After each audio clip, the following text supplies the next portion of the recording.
Right, we've got Coach here and we've got Anand back there. I don't know what Anand's doing, but anyway, I'm just going to talk about heading the soccer ball. When the ball gets up in the air a little bit, there's a couple ways that you can stop it. One is using your head to stop it, and then we're going to talk about trapping the ball here in a minute. And there's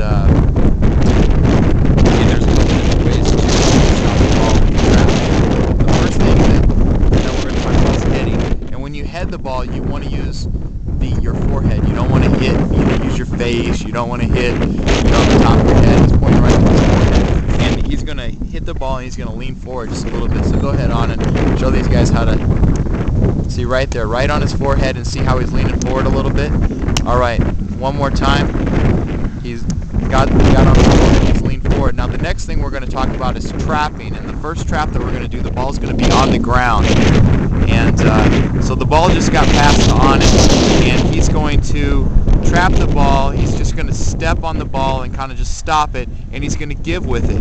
You know, you don't want to have a stiff foot when you try to stop the ball, because then it'll just ricochet away. So one more time, the ball's coming to him on the ground, and he just kind of gives with it, just like he did. And you can even, if you want to, you can even step right on top of the ball and kind of smash that ball between your foot and the ground if you want.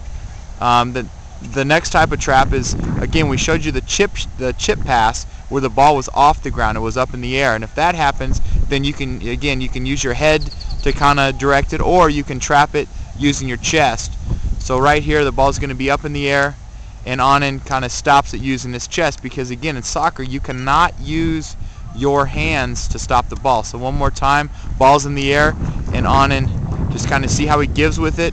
Just give me one more time on it. He kind of leans back and he gives with it, which stops the ball, and it puts it right down there in front of him. Now the other thing that you can do is you can use kind of you can bring your leg up and use your leg to stop the ball if it's below your waist. So go ahead, and ball's right there, and he kind of just stopped it. Get it a little bit higher. See right there, he used his thigh. And again, this one's a little bit tougher because you kind of have to give with it, and you want that ball to stop right in front of you so you can have control of it. You don't want to have it ricochet off of where your opponents can get it. And then the next thing that we're going to do real quick is we're going to talk about tackling. Alright, tackling.